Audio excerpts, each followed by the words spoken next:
saint et glorieux de Jésus.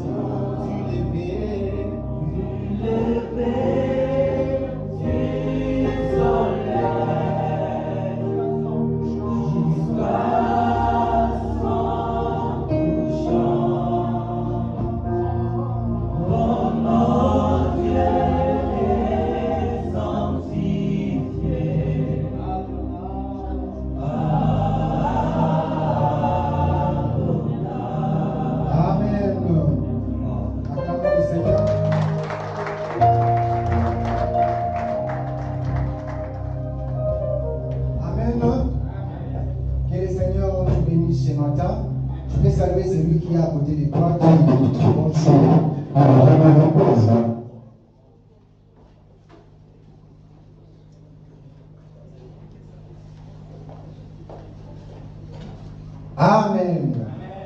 Que Dieu nous bénisse encore ce matin. Alors nous continuons avec la deuxième partie de notre sous-thème que nous avons commencé le dimanche passé. Ces derniers temps, nous sommes en train de parler sur l'adoration et le culte. Vous savez, l'adoration, c'est un thème vaste. Et là, nous sommes en train d'étudier les hommes qui ont adoré Dieu. Nous avons commencé par Abel, qui avait adoré Dieu dans Genèse chapitre 4. Abel et Caïn, ils ont tous adoré Dieu, mais Dieu avait agréé l'offrande d'Abel. Il n'a pas adoré celle de Caïn. Et nous avons dit, deux personnes peuvent adorer dans un même endroit, mais l'approbation divine dépend de l'Éternel. Alléluia. Ce n'est pas le fait d'adorer ensemble que vous serez tous exaucés au même moment. Et nous avons vu que Caïn avait commencé à adorer le premier, mais ce n'est pas lui qui était exaucé le premier. Il a commencé, et quand Abel a emboîté les pas, Dieu a agréé Abel. Et nous avons aussi parlé d'Abraham, quand il avait reçu la visite de trois hommes, dont l'un était Dieu. Il les avait servis promptement. Il avait adoré à telle enseigne que Dieu l'avait visité et Dieu avait libéré une parole pour la vie d'Abraham et de Sarah. Nous sommes en train de parler maintenant sur Genèse chapitre 22. Moi et mon fils, nous irons là-bas pour adorer. Ça c'est Abraham qui dit à son serviteur dans Genèse chapitre 22, verset 5e. Mais à la maison, tu vas lire Genèse chapitre 22, du premier verset au 17e verset. Ici, il s'agit d'Abraham et d'Isaac. Dieu qui avait appelé Abraham. Dieu qui avait donné la promesse de la descendance, de la postérité. Mais le même Dieu demande à Abraham d'aller sacrifier celui qui était l'objet de sa promesse. Alléluia. Il y a des choses que Dieu nous donne. Mais quand il nous les demande, nous ne devons pas les lui refuser. Alléluia. La Bible nous fait voir dans l'adoration d'Abraham avec Isaac, quand ils sont allés au mont Moriah, Dieu a dit à Abraham, va. Et nous avons parlé des impératifs de Dieu dans l'adoration. Il dit, va, prends et offre. Et le dimanche 18 mai, nous avons dit, quand il s'agit d'adoration, Dieu ne demande pas notre adoration, mais Dieu l'exige. Alléluia. Il ne demande pas notre adoration, mais il l'exige parce que dans l'adoration d'Abraham, Dieu ne lui a pas demandé Isaac, mais Dieu lui a exigé Isaac. Et beaucoup de gens pensent que Dieu doit les bercer afin qu'ils viennent l'adorer. Quand il s'agit de l'adoration, c'est l'apanage de l'Éternel. C'est quelque chose qui lui est dû. Il est revêtu de la gloire comme un manteau, mais il mange notre adoration. Alléluia. Et nous avons vu que quand Dieu a appelé Abraham pour aller adorer, il y avait ce qu'on appelle les rites d'adoration. Quand il y a l'adoration, non seulement il y a l'expression, mais il y a des choses qui font partie de ce qu'on appelle les rituels dans l'adoration. Et parmi les rituels, il y a l'autel, il y a les fées et il y a les bois. C'est pourquoi quand Isaac a vu Abraham en train de partir avec lui, il a dit à son père, je vis les bois, je vis les fées, mais où est l'agneau pour l'Holocauste? Parce qu'il faut qu'il y ait les fées, il faut qu'il y ait les bois, et il faut qu'il y ait l'Holocauste ou les sacrifices qui sera mis sur l'autel. Mais Abel, plutôt, Isaac avait remarqué qu'il y avait quelque chose qui manquait. Mais quand on adore, il n'y a pas quelque chose qui manque. Dieu est celui qui pourvoit pendant que nous sommes en train d'adorer. Alléluia. Et nous avons parlé du feu et du bois. Nous avons dit que le feu, c'est un des éléments importants dans l'adoration, car quand on adore, la victime doit être consumée. Il y a des victimes qui ne sont pas consumées, et il y a des victimes qui sont consumées. Mais dans l'adoration, Dieu aime une victime consumée parce qu'il a besoin de l'odeur de cette victime qui est consumée. Alléluia. Et notre vie, nous sommes des sacrifices vivants, sains et agréables pour offrir à l'Éternel un culte agréable. Une vie qui n'est pas consumée, une vie qui n'est pas brisée, ne peut pas adorer Dieu. Alléluia. C'est pourquoi Dieu voulait qu'il y ait le fait parmi les rituels de l'adoration afin que la victime soit consumée dans les faits. Et nous avons parlé du bois. Dans l'adoration, un autre élément important, c'est le bois. Pourquoi? Parce que pour que la victime soit consumée, il faut que les bois soient mis ensemble. Et l'impact des bois fait en sorte que le feu puisse encore s'allumer. Et nous avons dit qu'un adorateur est celui qui impacte les autres. Quand les bois sont mis ensemble, le feu qui commence au premier bois entame le deuxième bois et ça va embraser tous les bois. Oh, je prie et je déclare que tu sois un adorateur à partir duquel ton adoration va embraser d'autres personnes. Je prie et je déclare que tu sois un adorateur qui sera capable d'impacter les autres, comme le bois qui fait partie des rituels dans l'adoration. Quand un bois est touché, peu importe la distance, mais aussi longtemps que les autres bois sont à ses côtés, ils seront automatiquement touchés. Quand tu es un vrai adorateur, tu adores Dieu en vérité, tu adores Dieu en esprit, tu vas impacter les autres. Nous avons besoin du bois. Un rituel important pour l'adoration. Quand un bois est touché, il touche l'autre.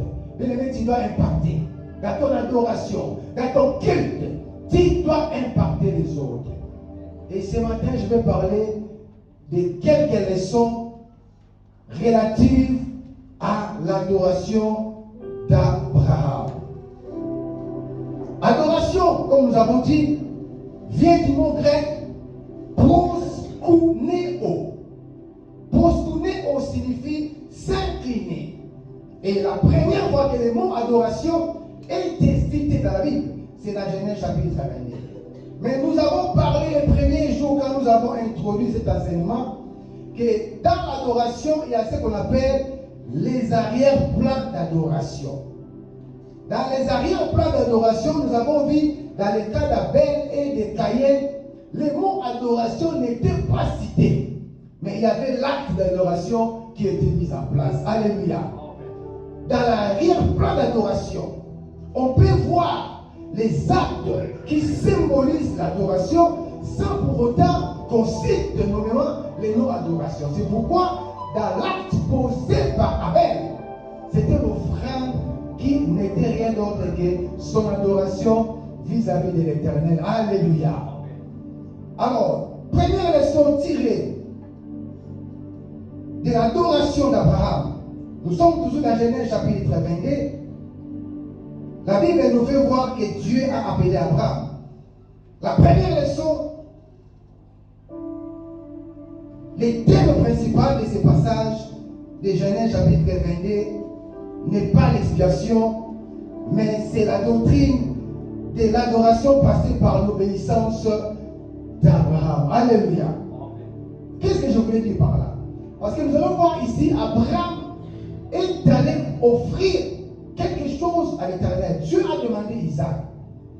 Mais la leçon que nous voulons tirer ici, il ne s'agit pas de la doctrine de l'expiation. Parce que Dieu a demandé à Abraham de lui donner Isaac. Et ici, Dieu ne visait pas l'expiation seulement, mais Dieu visait l'adoration. Et le thème principal de Genèse chapitre 22, cela est un exemple d'un serviteur obéissant qui adore Dieu par la foi. La première leçon, c'est la leçon d'un serviteur obéissant qui adore Dieu par la foi. Parce que Dieu lui a dit, prends ton fils, va et offre-le-moi. Et Abraham a manifesté ou a démontré son obéissance. Mais cet événement qui s'est passé ici révèle d'un côté la grandeur de la foi d'Abraham, qui était prêt à offrir en sacrifice son fils. C'est un événement qui démontre la grandeur de la foi d'Abraham, qui était prêt à sacrifier son fils. Et de l'autre côté, ça démontre la soumission d'Isaac, qui était prêt à accepter les paroles de son père, qui lui demandait d'aller avec lui pour adorer. Alléluia. Dans cette notion ici, nous avons deux choses dans l'adoration d'Abraham et d'Isaac. Nous voyons d'un côté l'obéissance du père, Abraham qui a obéi à la parole de Dieu, et la soumission d'Isaac. Figurez-vous Isaac qui était là. Et tant qu'un humain, il pouvait aussi se défendre. Alléluia. Parce qu'il voit comment est-ce qu'on est en train de les lier. Bien aimé, à ce que je sache, toute personne aime toujours se défendre. Quand tu vois que tu es en face d'un danger, tu vas te défendre. On était en train de les lier. Il avait toutes les capacités pour se défendre. Mais il n'a pas voulu se défendre. Il s'est laissé s'incliner à la volonté du Père. Et Dieu a permis en sorte que la soumission d'Isaac et l'obéissance d'Abraham nous servent de leçons par rapport à l'adoration. Dans l'adoration, il y a deux éléments très importants ici. Il y a d'un côté l'obéissance et de l'autre côté la soumission. Une adoration qui ne passe pas par l'obéissance n'est rien devant Dieu. Un serviteur qui n'est pas obéissant ne saura pas adorer l'Éternel. L'adoration d'Abraham est passée par son obéissance. Et l'adoration d'Isaac est passée par sa soumission. Dieu, qui n'avait pas épargné son fils, il l'a livré pour nous tous. Abraham aussi n'a pas épargné Isaac, mais il l'avait amené pour les livrer. Alors, l'image que nous voyons ici, entre Abraham et Isaac, cela symbolise l'œuvre de l'expiation où Dieu, la Romain, n'a pas épargné son fils de Christ, mais il l'a livré pour nous tous. Et ici aussi, dans Genèse chapitre 22, Abraham n'a pas épargné son fils Isaac, mais il l'a amené au mont Moriah pour les livrer. L'obéissance, un élément très important. Par son obéissance, il a démontré sa foi pour adorer Dieu. L'obéissance, c'était un test primordial qui devait conduire Abraham au sacrifice. L'obéissance nous conduit à l'adoration. Alléluia. L'obéissance d'Abraham l'a conduit à son adoration. Dieu a besoin de ton obéissance. Parce que l'obéissance est un élément clé qui va t'amener à adorer Dieu. Alléluia. La foi d'Abraham est passée par son obéissance. Et la foi d'Isaac est passée par sa soumission. La foi d'Abraham par l'obéissance, mais la foi d'Isaac par sa soumission. L'un a obéi et l'autre s'est soumis. Deux éléments importants dont les deux dénominateurs communs étaient la foi. La foi d'Abraham, notez cela, est passée par son obéissance et la foi d'Isaac est passée par sa soumission. Et les deux ont adoré l'Éternel. Car il y a l'obéissance obéissance et soumission, ton adoration sera agréée par l'Éternel. Quand il y a obéissance et soumission, oh Dieu sera content de toi et il lâchera un mot. Dieu a besoin des adorateurs obéissants et soumis. Deuxième leçon tirée de l'adoration d'Abraham. Tout vrai adorateur rend à Dieu ce qu'il lui donne. Alléluia. Tout vrai adorateur rend à Dieu ce qu'il lui donne. Abraham a passé beaucoup de temps, d'épreuves. Il a reçu la promesse de Dieu. Il a reçu la promesse de la postérité. Dieu lui a dit que je bénirai tes entrailles. Je bénirai ton couple. Je bénirai ta famille. Et tu auras un descendant. Tu auras une postérité. Mais il n'avait pas reçu ça au même moment. Il avait reçu la parole, la promesse, mais il s'est passé 25 ans d'épreuves. Combien de temps toi tu penses? Tu penses plutôt dans les épreuves quand tu restes sur la parole de Dieu. Pour Abraham, 25 ans. Il a reçu la promesse, mais il lui a fallu du temps. Mais écoute, la Bible nous fait voir le même Dieu qui lui avait donné Isaac, c'est le même Dieu qui lui demande pour aller l'adorer. Et Abraham n'a pas refusé à Dieu ce que Dieu lui avait donné. Un vrai adorateur rend à Dieu ce qu'il reçoit de la part de Dieu. Alléluia. Tout ce que nous avons, la Bible dit, tout don excellent, toute grâce parfaite sont venus de la part de Dieu, de Père de lumière, en qui il n'y a ni changement ni ombre de variation. Bien-aimé, ne retiens pas ce que tu as reçu de la part de Dieu. De même qu'Abraham n'a pas retenu Isaac, mais il l'a libéré. Ne retiens pas ce que Dieu t'a donné.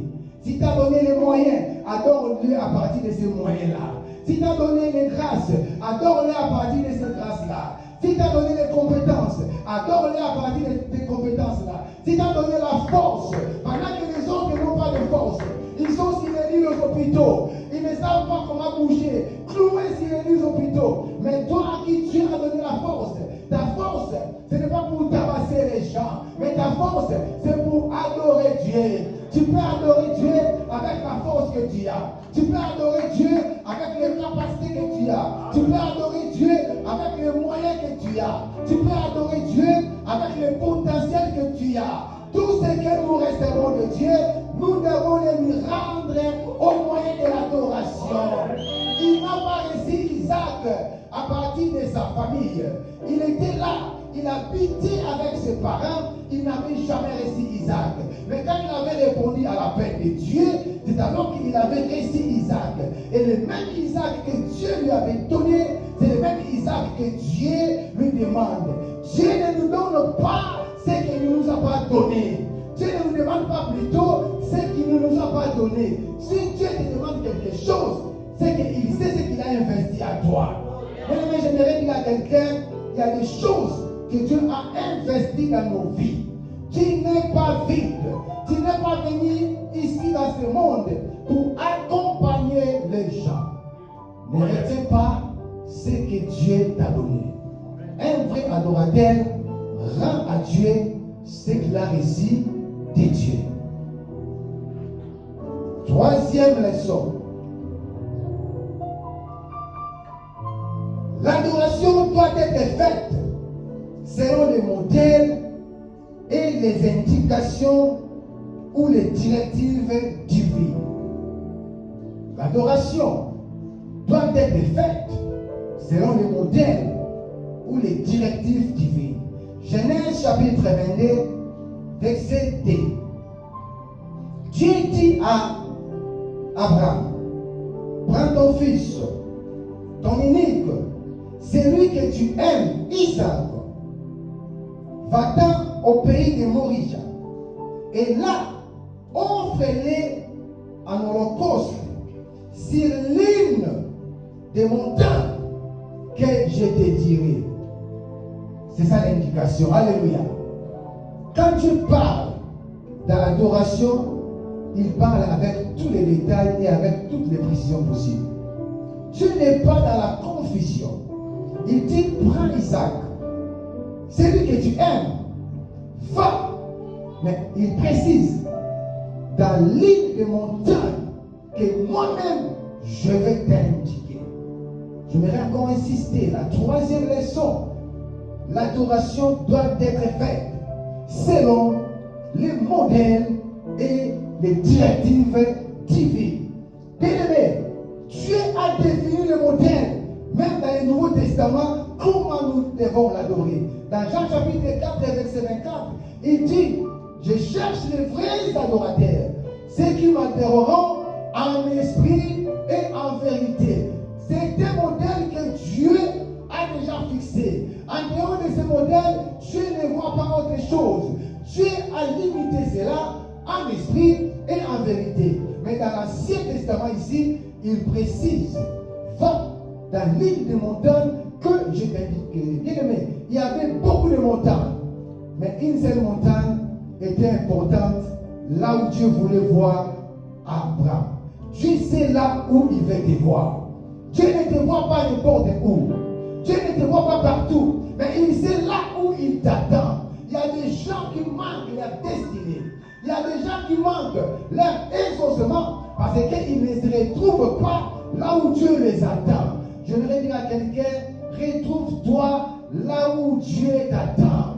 Il y a un rendez-vous du donner et du recevoir quand tu te retrouves là où Dieu t'attend. Quand tu te retrouves sur le mont Moriah, Dieu te bénira. Ici, il n'était pas question de Siloé, mais ici, il était question de mont Moriah, le seul mot que Dieu avait indiqué à Abraham.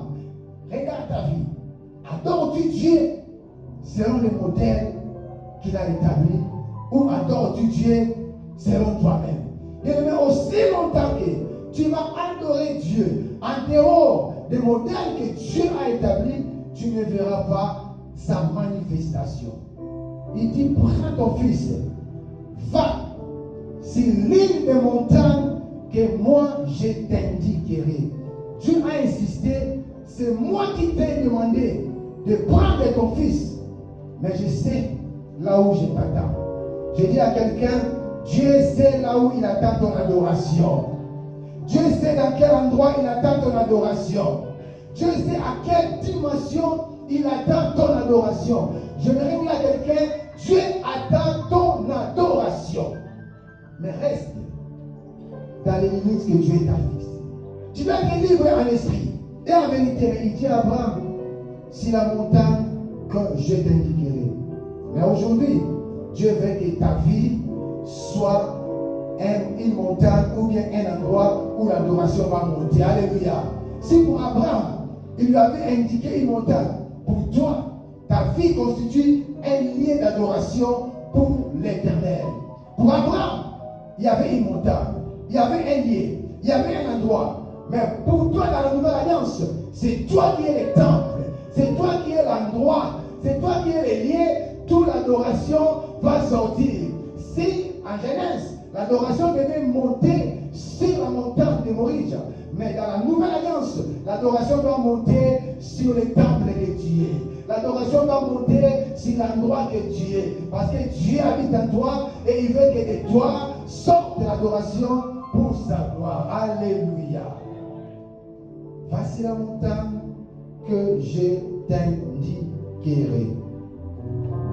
Quatrième leçon, un vrai adorateur doit adopter une attitude de révérence à l'Éternel pour l'adoration. Une attitude de révérence. Nous adorons celui qui est un grand Dieu. Bien aimé, celui que nous adorons n'est pas n'importe qui. La Bible nous fait voir dans Genèse chapitre toujours 22, Dieu dit à Abraham, prends ton fils. Et la Bible dit, il s'éleva de bon matin. Je vais dire à quelqu'un, quand Dieu a appelé Abraham, Abraham a manifesté directement l'attitude de révérence à l'endroit de Dieu. Il n'a pas dit discuter avec Dieu. Il dit, prends ton fils. Et la Bible dit, promptement Abraham s'éleva le matin. J'aimerais dire à quelqu'un, quand Dieu nous appelle pour l'adorer, nous ne devons pas engager des discussions avec lui. Alléluia. Abraham n'a pas engagé des discussions avec Dieu. Et Abraham n'a pas posé de conditions à Dieu. Aujourd'hui, beaucoup de gens pour adorer Dieu, ils lui imposent des conditions. Seigneur, moi, pour que je puisse t'adorer, donne-moi d'abord le boulot. Bien aimé, Dieu n'est pas Dieu parce que toi, tu veux le conditionner. Il est Dieu malgré ta situation. Et quand tu demandes de l'adorer, il connaît mieux ta situation plus que toi-même. Ne conditionne pas Dieu avant de l'adorer. Quand Dieu a appelé Abraham, il dit, prends ton fils, va. Abraham ne lui a pas imposé de conditions. Abraham n'a pas discuté avec Dieu. Aujourd'hui, nous avons les gens, les chrétiens, qui discutent avec Dieu. Les chrétiens qui demandent à Dieu, non Père, avant de t'adorer, d'abord donne-moi ceci. Si vraiment je ne vois pas d'ici 3 mois, Seigneur, je te donne juste 3 mois. Si dans 3 mois, tu n'agis pas, en tout cas, j'arrête. Bien aimé, même au moment des déluges, Dieu était toujours sur son trône et il était toujours Dieu.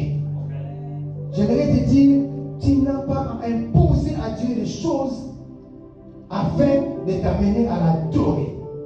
L'adoration, c'est la part qui lui revient. L'adoration, c'est la part qui lui est due. Et je vais entrer encore en profondeur sur beaucoup de choses parce qu'il y a des notions de culte et d'adoration. C'est une série que nous allons continuer et on va encore plus les développer. Abraham n'a pas imposé à Dieu les conditions, mais il s'éleva d'un bon matin. Un vrai adorateur, c'est celui qui manifeste une attitude de révérence. Aussitôt il a reçu la parole, va. La Bible dit, il s'éleva le bon matin, sans discussion. Une attitude de révérence, c'est l'attitude qui doit caractériser tout vrai adorateur. Parce que celui que nous adorons, il est tellement grand, il est tellement puissant, et il est Dieu que nous lui devons révérence. Alléluia. 6e version, je pense. Un vrai adorateur impacte et engage les autres dans l'adoration. Un vrai adorateur impacte et engage les autres dans l'adoration. Mais ne sois pas de ceux qui découragent les autres. Ne sois pas de ceux qui font fuir les enfants de Dieu dans l'église. On ne voit pas une sœur, un frère, pourquoi tu ne viens pas? Ah non, parce que ce frère-là, toi aussi. Si c'est un frère qui t'a scandalisé, mais aussi longtemps, Dieu ne t'a pas scandalisé, reste dans la maison de Dieu. Alléluia. Mais je voudrais dire une leçon ici. Un vrai adorateur impacte et engage les autres dans l'adoration. Chapitre 22 de Genèse, verset 5. La Bible dit ceci. Et Abraham dit à ses serviteurs, restez ici avec l'âme. Moi et les jeunes gens, et les jeunes hommes plutôt, nous irons jusque là pour l'adorer. Et nous reviendrons auprès de vous. Restez là. Moi et les fils, nous irons pour adorer. Abraham, Dieu lui avait demandé d'adorer, mais ici, nous voyons Abraham, il a aussi inclus Isaac dans son adoration. J'aimerais te supplier, j'aimerais t'encourager d'entraîner les autres pour qu'ils deviennent aussi des adorateurs. Alléluia. Engage les autres dans l'adoration. Impacte les autres dans l'adoration. Dieu lui demande d'aller adorer, mais il dit à son serviteur, toi reste ici, mais moi et les jeunes hommes, nous irons là-bas. Abraham n'a pas parlé de lui-même, mais il a dit lui et Isaac.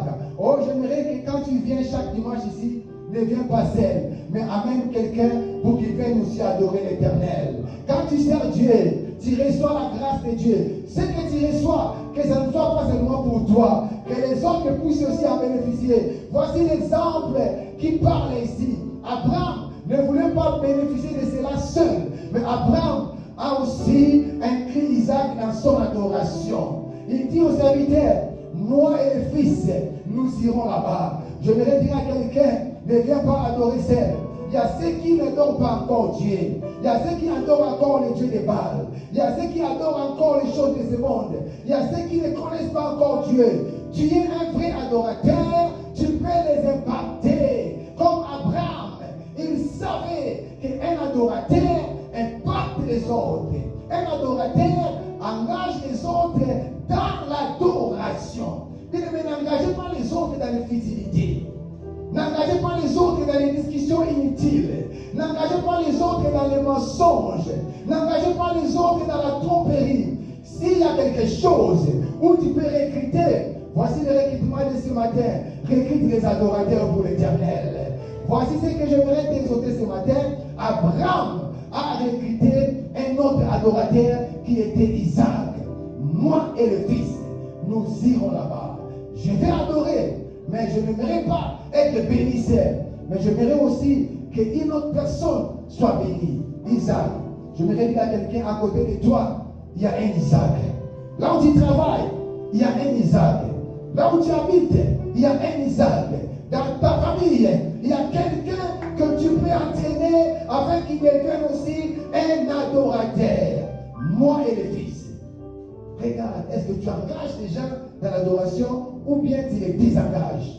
Si tu étais en train de désengager les gens, ce matin, Dieu t'appelle pour engager les autres dans l'adoration.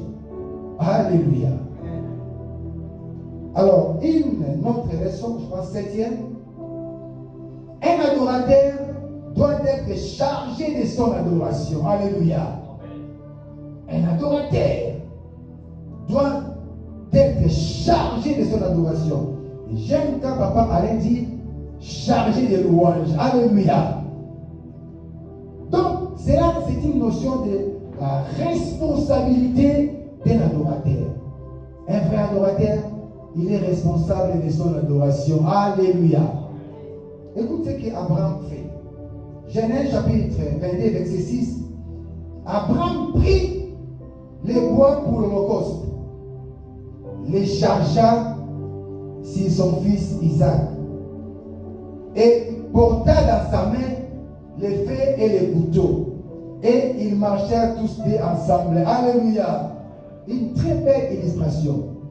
Ils étaient en train de partir, mais Abraham a compris que chacun devait être chargé de son adoration. Quelqu'un me comprend ce matin? Ils étaient en train de faire route ensemble. Mais à un moment donné, la Bible dit, Abraham prit les bois pour l'holocauste, les chargea sur son fils. Et lui-même, il a gardé quoi? Les feux et les couteaux. Et ils marchaient tous ensemble. J'aimerais que chacun de nous soit responsable de son adoration. Il n'y a pas l'adoration par procuration. Personne n'adorera pour toi. Ne dis pas que non, je reste à la maison, toi va là-bas les dimanches, adore Dieu pour moi. Bien aimé, Abraham, si tel était le cas, il allait aussi faire comme ça. Aujourd'hui, nous avons les chrétiens comme ça. Les jours de l'adoration, tu les vois là-bas en train de courir. Il est en train de faire le footing. C'est bien bon pour la santé. Mais les jours d'adoration, nous devons adorer l'Éternel. Abraham avait compris la notion. La Bible dit, il chargea Isaac 10 bois. Pourquoi? Il voulait lui dire que tous, nous sommes en train de marcher pour aller adorer. Mais moi, j'ai le feu et le couteau. Toi, tu ne dois pas rester vide. Tu dois être chargé de quelque chose. Un vrai adorateur se charge de son adoration. Car dans les rituels de l'adoration, il y a l'holocauste, il y a les bois, il y a le feu. Abraham avait les bois, avait plutôt le feu, mais les bois devaient être portés par quelqu'un afin que l'adoration soit complète. Pour une vraie adoration, chacun de nous doit être chargé de son adoration. Oh, je déclare et je proclame ce matin, personne ne va adorer pour toi. Personne ne va prier Dieu pour toi. Tu es le seul responsable de ton adoration. Tu es le seul responsable de ton intercession. Tu es le seul responsable de ton combat spirituel.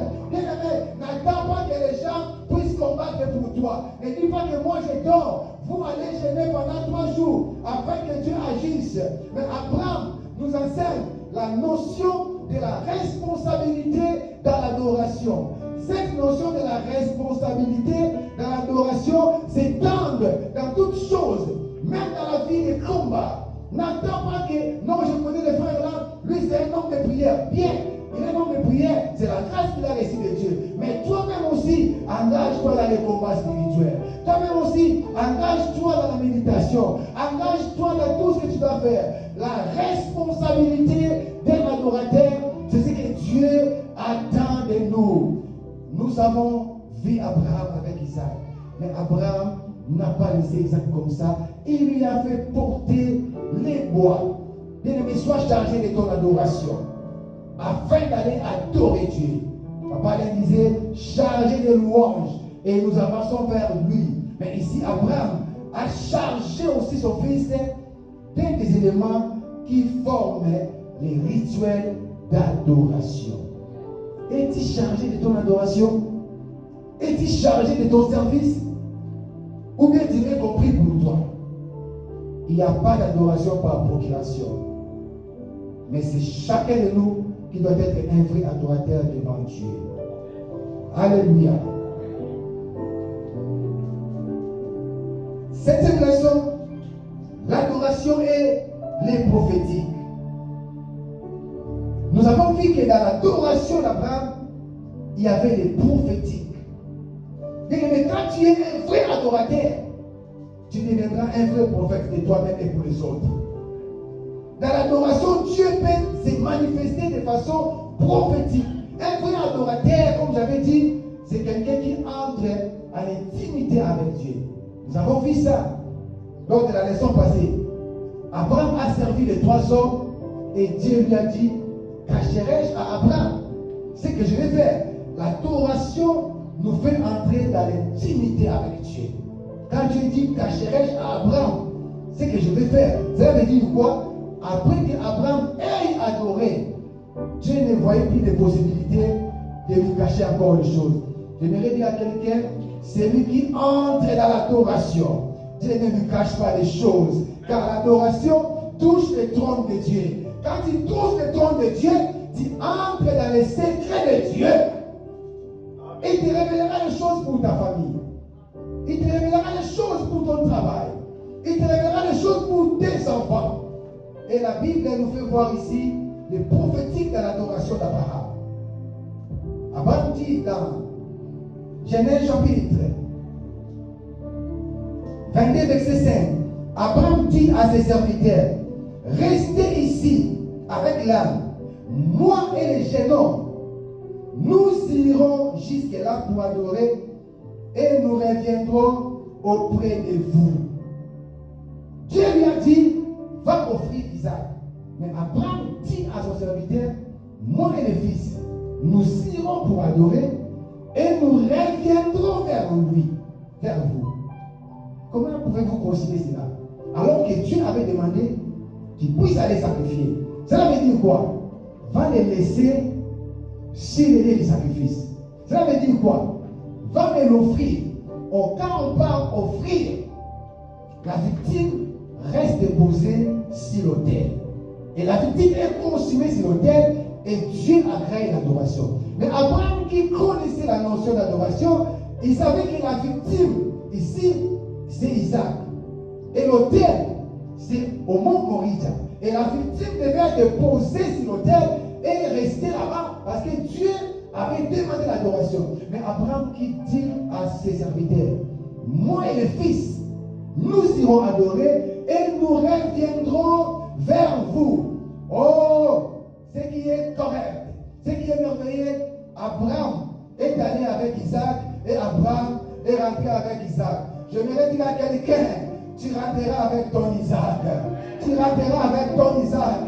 Quand tu vas donner ton offrande, Dieu va te les restituer d'une autre manière. Quand tu vas donner ton temps pour servir l'Éternel, tu ne vas pas les perdre. Tout ce que nous donnons à Dieu, Dieu nous les remet d'une manière ou d'une autre. Voici la révélation que je voulais sortir de cet endroit. Tout ce que nous apportons à Dieu, en termes d'adoration, Dieu nous les rend d'une manière ou d'une autre. Moi et les fils, nous irons là-bas pour adorer et nous reviendrons vers vous. Isaac n'était pas resté au mont Moriah. Je voudrais dire à quelqu'un, ta vie ne restera pas ailleurs, mais ta vie sera avec toi. Je voudrais dire à quelqu'un, tes enfants ne resteront pas ailleurs, mais ils seront avec toi. Je voudrais dire à quelqu'un, ton futur ne restera pas ailleurs, mais ton futur t'accompagnera partout. Isaac n'était pas resté à la montagne, mais Isaac était rentré avec Abraham. Tu rentreras avec ton Isaac. Tu rentreras avec ton Isaac. Quand tu vas adorer, tu rentreras avec ce que tu avais amené dans la présence de Dieu. Une autre leçon cachée dans cela, quand on va adorer, on ne perd pas, mais on gagne. Il est parti. Il n'a pas perdu Isaac en le laissant sur le mont Moriah. Mais il est rentré avec Isaac. Pourquoi? Parce que Dieu avait parlé à Abraham que je te bénirai et je bénirai ta postérité. Or, la postérité d'Abraham allait commencer par Isaac. Dieu n'est pas bête. Il savait que la postérité d'Abraham commence par Isaac, qui était le premier fils qu'Abraham avait reçu. Donc, Abraham ne devait pas perdre sa postérité à la montagne. Je voudrais dire à quelqu'un, tu ne perdras pas ce que Dieu t'a donné comme promesse.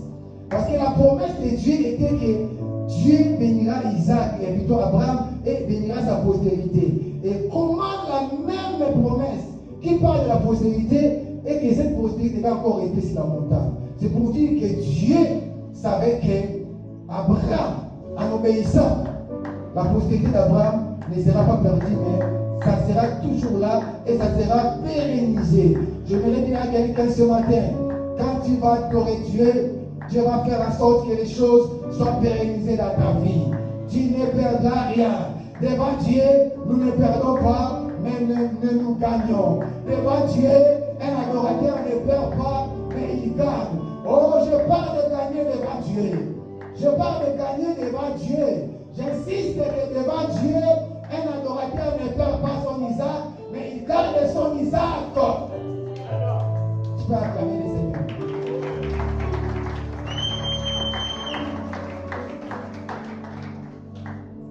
Les prophètes étaient à l'adoration. Moi et les fils, nous irons adorer et nous reviendrons.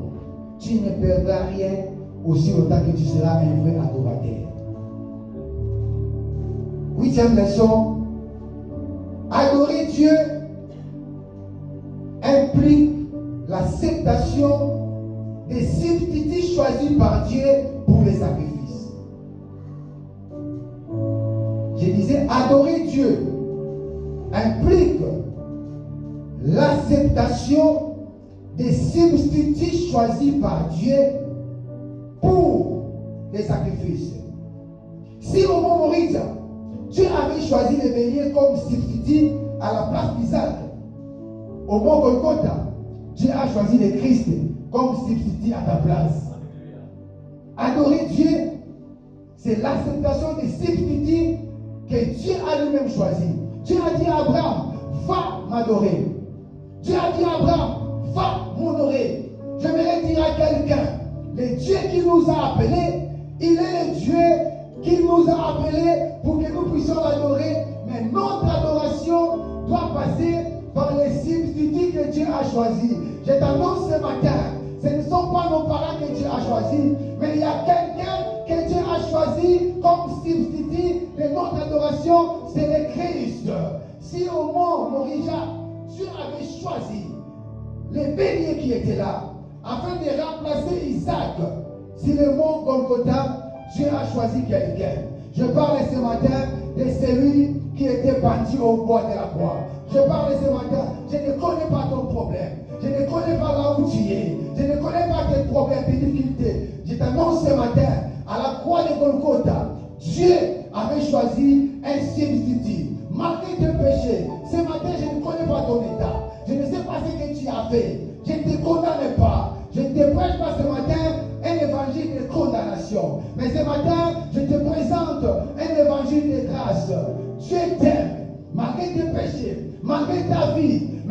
quelqu'un que Dieu a présenté à la croix de Golgotha, qu'on appelle l'homme de Galilée, qu'on appelle le Christ, qu'on appelle le ressuscité du troisième jour. La Bible nous fait voir que quand Dieu a dit à Abraham, va au mont Moriah pour m'adorer, Abraham a amené son fils. Et quand Abraham a pris le couteau, il voulait tuer. L'ange a parlé. Il dit, ne le fais pas. Et Abraham a regardé, à la place d'Isaac, Dieu avait pourvu un bélier. À ta place, Dieu avait pourvu l'agneau de Dieu qui était mort à la croix.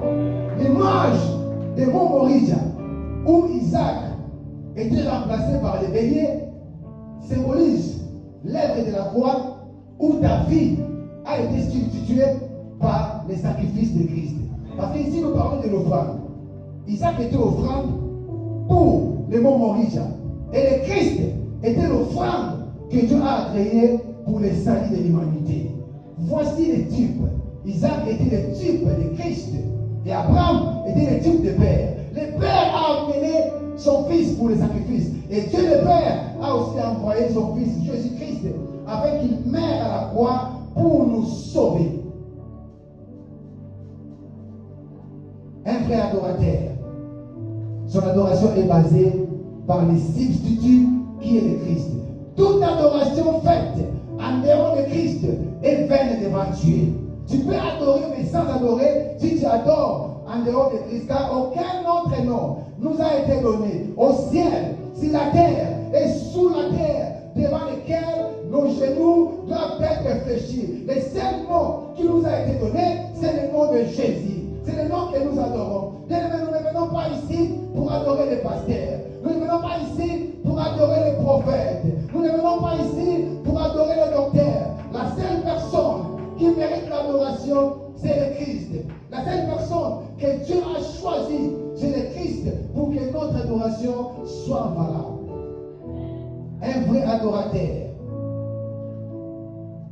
il accepte les substituts choisis par Dieu.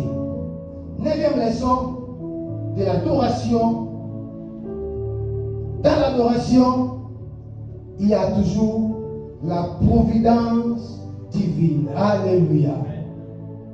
L'adoration attire ou entraîne la providence divine. Isaac a posé la question. Nous avons les fées, nous avons les bois, mais où est l'agneau pour l'Holocauste? Comme j'avais dit le dimanche le 18, la question d'Isaac a été répondue par Jean-Baptiste. Isaac pose la question, où est l'agneau pour l'Holocauste? Et Jean-Baptiste répond, voici l'agneau de Dieu, c'est lui qui ôte les péchés du monde. Et comme j'avais dit, toutes les questions de ta vie auront toujours des réponses. À la question d'Isaac posée dans l'Ancien Testament, il y a eu la réponse de Jean-Baptiste dans le Nouveau Testament. Cela veut dire quoi? Dieu ne tient pas compte de la durée de la question que tu lui as posée. Peu importe les questions que tu as posées, même en 2020, même 10 ans passés, peu importe la durée de tes questions, il y aura toujours une réponse. À une question de l'Ancien Testament, où est l'agneau pour l'Holocauste? La réponse a été donnée au Nouveau Testament. Jésus-Christ est l'agneau de Dieu. Tu auras des réponses à toutes tes questions. Et la Bible nous fait voir, quand ils sont arrivés sur le mont Moriah, la Bible nous montre, pendant qu'Abraham voulait sacrifier Isaac, Dieu lui dit, regarde. Et à la place d'Isaac, Dieu avait pourvu un bélier. L'adoration entraîne la providence divine. Quand nous adorons Dieu, il pourvoira toujours à nos besoins. Je proclame et je déclare, aussi longtemps que tu seras un vrai adorateur, Dieu va pourvoir aux besoins de ta famille. Je proclame et je déclare, aussi longtemps que tu seras un adorateur, Dieu va pourvoir aux études de tes enfants. Je proclame et je déclare, aussi longtemps que tu seras un vrai adorateur, Dieu va pouvoir, même les combats que tu peux reconnaître partout, Dieu va se débrouiller pour que tu sois victorieux de ces combats-là. Reste dans l'attitude d'adoration. Ton adoration va attirer la providence divine. Quand tu vas adorer, pouvoir lui-même. Bien aimé, Abraham était parti adorer, il ne savait pas ce qui devait arriver là-bas au mont Moriah. Mais quand nous sommes arrivés au mont Moriah, nous voyons que Dieu lui-même s'est pourvu. J'aimerais dire à quelqu'un, Dieu va se débrouiller lui-même pour qu'il puisse répondre à ton adoration. Toi, adore seulement l'Éternel. Ne t'inquiète pas. Même si tu manques à manger, adore Dieu. Même si tu manques le boulot, adore Dieu. Même si tu es malade, adore Dieu. Dans ton adoration, Dieu va se débrouiller lui-même pour donner une solution. La solution de l'adoration d'Abraham était trouvée au mont Moriah où Dieu a donné un bélier à la place d'Isaac. Quand Dieu pourvoit à nos besoins, il ne le fait pas suivant les hommes, mais suivant sa souveraineté. En théologie, quand on parle de la providence, c'est une des deux leçons qui sont basées sur la souveraineté de Dieu. Alléluia. Dans la souveraineté de Dieu, il y a deux grandes leçons.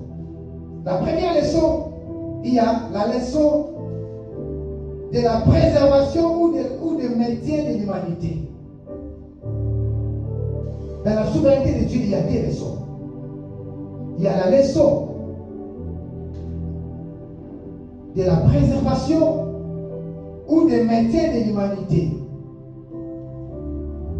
Quand on parle de maintien de l'humanité, cela veut dire quoi? Dieu veille de manière active sur son univers. Alléluia. Le maintien de l'humanité, cela veut dire Dieu veille de façon active sur son univers. Personne ne veille sur son univers, lui-même il veille sur ça. Et c'est ça la notion de la préservation, une des notions clés de la souveraineté. Et la deuxième notion, c'est la notion de la providence divine. Qu'est-ce que cette notion-là souligne? La notion de la providence divine souligne cette attitude de Dieu qui discerne les choses, les prévoit à l'avance et organise ses plans. Alléluia. Notez cela. La notion de la providence divine souligne cette attitude de Dieu, premièrement, de discerner les choses. Deuxièmement, de les prévoir. Et troisièmement, d'organiser son plan. Et c'est la notion que nous voyons sur le mont Moriah. Dieu avait déjà discerné les choses. Pendant que Isaac s'inquiétait à poser la question, nous avons le fait, nous avons le bois, mais où est l'agneau? Dieu avait déjà discerné qu'il y aura quelque chose qui se passera là-bas, au mont Moriah. Qu'est-ce que j'aimerais dire par là? Quand toi tu t'inquiètes sur beaucoup de choses, Dieu discerne déjà ce qu'il va faire par rapport à la providence divine. Et cela se passe quand? Dans l'adoration. C'est une notion très importante. Dans la théologie, quand on parle de la souveraineté, on voit la providence divine et on voit la préservation ou le maintien. Et je disais, Dieu souligne, et cela souligne quoi? Ça souligne une attitude où Dieu discerne les choses et les prévoit à l'avance. Et Dieu avait déjà prévu à l'avance que sur la montagne, il y aura un bélier. Pendant que Isaac s'inquiétait du fait qu'il n'a pas vu un autre élément d'adoration, il n'a vu que 2 sur les 3, mais Dieu, à l'avance, il avait déjà pourvu que quand vous allez arriver là-bas, ça ne sera pas Isaac qui sera mis sur l'autel, mais ça sera un bélier. Oh, je voudrais dire à quelqu'un ce soir, pour ta famille, il y a des choses que Dieu a déjà prévues d'avance. Ceux qui te combattent aujourd'hui, ils viennent en retard alors que Dieu a déjà prévu ton élévation. Ce que Dieu a déjà prévu d'avance pour toi, personne n'a le pouvoir de l'arracher. Ce que Dieu a déjà prévu d'avance pour ta famille, personne n'a le pouvoir de les bouleverser. Quand il prévoit d'avance, il prévoit au nom de sa souveraineté. Par rapport à sa souveraineté, il prévoit d'avance les choses qui vont arriver dans le futur. Il connaît ton passé et il connaît ton futur. Et Dieu avait déjà prévu qu'il y aura un bélier à la place d'Isaac. Je voudrais dire à quelqu'un, toi qui adores, Que Dieu puisse prévoir des choses pour ta vie. Que Dieu puisse prévoir des choses pour tes enfants. Que Dieu puisse prévoir des choses pour ta famille. Et je vais parler à quelques 2 minutes pour terminer sur les bénéfices d'adoration d'Abraham. Les bénéfices d'adoration d'Abraham. Quand Abraham a adoré, premier bénéfice, il y a eu une expérience exceptionnelle. Bien aimé, quand tu vas adorer Dieu, dans ta vie, il y aura des expériences exceptionnelles que tu vas faire avec Dieu. Quelle était l'expérience exceptionnelle? Si la montagne, Abraham a vu Dieu pouvoir à un bélier. Or, comme j'avais dit, les béliers, c'est ce qu'on appelle un animal de basse cour. On ne retrouve jamais un bélier sur la montagne. Mais à cause de l'adoration, Dieu a pourvu à un bélier sur la montagne. Les choses qui sont impossibles aux hommes par l'adoration, c'est possible à Dieu. On ne peut jamais trouver un bélier sur la montagne. C'est un animal de basse cour. Mais par l'adoration, il s'est retrouvé sur la montagne. Premier résultat de l'adoration, dans l'adoration, tu vivras les choses exceptionnelles de ta vie. Des choses qui vont dépasser la nature. Deuxième chose, un vrai adorateur fait que les ciels soient ouverts. Quand tu adores Dieu, les ciels restent ouverts. La Bible dit, Genèse chapitre 22, verset 11. Alors l'ange l'appela des cieux et dit, Abraham, Abraham. Il répondit, mais voici. Quand Abraham est parti, les ciels n'étaient pas encore ouverts. Mais quand Abraham a commencé à poser l'acte d'adoration, une voix s'est fait attendre du ciel où l'ange l'a appelé, Abraham, Abraham, n'es-tu pas ton fils? Je me redis à quelqu'un ce matin, un des résultats qu'un vrai adorateur peut bénéficier, quand tu adores Dieu, le ciel est toujours ouvert. Je me redis à quelqu'un dans ta vie que les ciels ne soient pas fermés. Dans ta famille, je déclare et je proclame, le ciel ne sera pas fermé. Pour ton travail, le ciel ne sera pas fermé. Pour tes enfants, le ciel ne sera pas fermé. Aussi longtemps que tu adoreras Dieu, le ciel sera toujours ouvert. Quand Abraham a adoré, l'ange a parlé du haut des cieux. Que l'ange parle. Que Dieu parle pour ta vie. Les hommes ont parlé contre toi, mais que Dieu parle pour toi. Quand Dieu parle pour toi, tout ce que les hommes ont parlé contre toi sera sans effet. La parole de Dieu prime sur la parole de l'homme. Dieu ne peut parler que quand il est en face d'un vrai adorateur. Je voulais dire à quelqu'un, ton adoration va ouvrir la bouche de l'Éternel. Il y a des choses que tu attends dans ta vie. Tu as beaucoup prié, mais par ton adoration, Dieu parlera. Écoute, la dernière chose, l'adoration confirme les promesses de Dieu dans nos vies. Amen. L'adoration confirme les promesses de Dieu dans nos vies. La Bible dit au verset 17e, Genèse 22, pour terminer, je bénirai et je multiplierai ta postérité, comme les étoiles du ciel, souligne l'étoile du ciel, et comme le sable qui est sur les bords de la mer. Et ta postérité possédera la porte de ses ennemis. Par ton adoration, Dieu va confirmer toutes les promesses qu'il a faites dans ta vie. Pourquoi? Genèse chapitre 13, verset 16, Dieu avait dit à Abraham, je rendrai ta postérité comme la poussière de la terre. Genèse 13, 16. Genèse 15, 9, Dieu dit encore à Abraham, et après avoir conduit dehors, il dit, regarde vers le ciel et compte les étoiles, et si tu peux les compter, et il lui dit, telle sera ta postérité.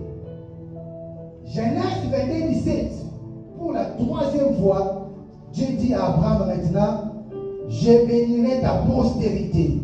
3 fois, Dieu a parlé de la promesse, et la troisième fois, Dieu a confirmé la promesse, c'était lors de l'adoration. Il y a un moment où Dieu parle et un moment où Dieu confirme ce qu'il a parlé.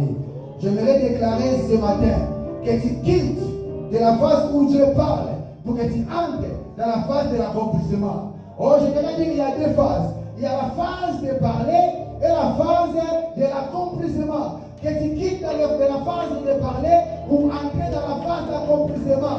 Que ce que Dieu t'a promis il y a 10 ans, il y a 5 ans, il y a 2 ans, que cela s'accomplisse au nom de. Que ce que Dieu t'a dit il y a beaucoup d'années, que cela s'accomplisse au nom de. Je proclame et je déclare que nous entrons maintenant dans la phase d'accomplissement. Je proclame et je déclare que tes rêves vont vêtir le corps maintenant. À cause de ton adoration, que tout ce que Dieu t'avait prévu puisse prendre le corps. À cause de ton adoration, que tout ce que Dieu avait dit à ta famille puisse se matérialiser. À cause de ton adoration, que tes promesses deviennent des réalités. Ne reste pas dans la phase théorique, mais entre maintenant dans la phase pratique. Je déclare et je proclame que tout ce que Dieu t'a dit, ça va prendre le corps maintenant.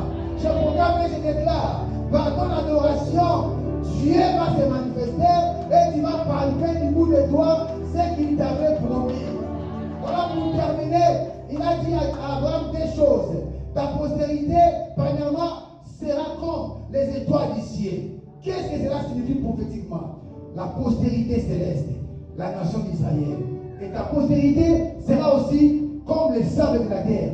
La postérité terrestre, c'est l'église de Dieu. Dans l'adoration, Dieu a révélé les deux postérités d'Abraham. Les étoiles, la postérité terrestre, Israël comme nation. Les sables de la terre, la postérité terrestre, Église comme l'Église rachetée par son sang précieux. Que l'Éternel nous bénisse.